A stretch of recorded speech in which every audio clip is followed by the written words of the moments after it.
इसके स्वर बदल गए। ये ऐसी बात करने लगा, ये स्वयं कलेक्टर हो। बोले साहब, हर आदमी की मर्यादा होती है, कितना काम करेगा आदमी, कि 24 घंटे काम करेगा। और उनके समझ में आ गया कि साहब ये आदमी जो मामूली बाबू है वो मेरे से ऐसी बात कर रहा है, कुछ गड़बड़ है। एक मामूली बाबू मेरे से इस तरह से बात कर रहा है, मेरी बात को काट रहा है, तो इसके साथ कुछ तो गड़बड़ है। तो उन्होंने कहा बैठो, उसको बिठाया, फोन किया और पुलिस को बुलाया। मेरी जानकारी में ये पीकर आया है, इसका जो टेस्ट करो।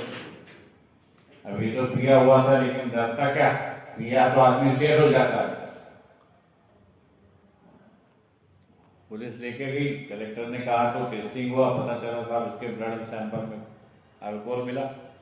इसको शाम को ही सस्पेंड ऑर्डर मिल गया, सस्पेंड भैया कल से घर बैठो। अब उसके बड़े भाई को, घर वालों को पता चला कि इसको सस्पेंड कर दिया, ये पी कर गया था काम पर, ड्यूटी पर।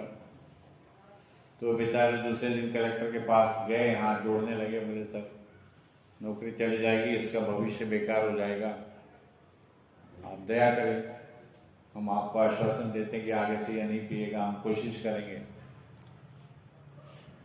तो कलेक्टर साहब ने कहा एक शर्त पर मैं इसका सस्पेंशन रिवोक कर सकता हूँ कि आप उसको तुरंत नशा मुक्ति केंद्र में एडमिट कीजिए, वहां से सर्टिफिकेट लाइए, उसके बाद में फिर मैं कुछ आपकी मदद कर सकता हूँ। तो उसको लाया, उसके भाई ने कहा सर इसको एडमिट कर दो, सर्टिफिकेट दे दो, नहीं तो इसकी नौकरी गई। लेकिन जब मैंने उससे बात की, अरे बोले वो तो कलेक्टर साहब तो ऐसे ही गुस्से वाले हैं और उनका गुस्सा भी जल्दी शांत हो जाता है। मेरे उनके तो फ्रेंडली रिलेशन है। बोले बाद में कि मैं तुझे आराम से ले लूंगा। तो नशे के कारण जीवन में भयंकर दुर्घटनाएं घटती है, बहुत ज्यादा नुकसान हो जाता है, जो दोबारा आप उसको प्राप्त नहीं कर सकते, ऐसा नुकसान होता है। लेकिन फिर भी नशापीड़ित व्यक्ति को उसका एहसास नहीं होता। इसको कहते हैं मिनिमाइजिंग डिनायल, लघुकरण। बड़े से बड़ी दुर्घटना को, बड़े से बड़े नुकसान को वो छोटा करके बताता है। फिर आती है डाइवर्जिंग डिनायल, दिशा भ्रम करने वाली अस्वीकृति। मान लो, कल्पना कीजिए कि आप यहां से निकले,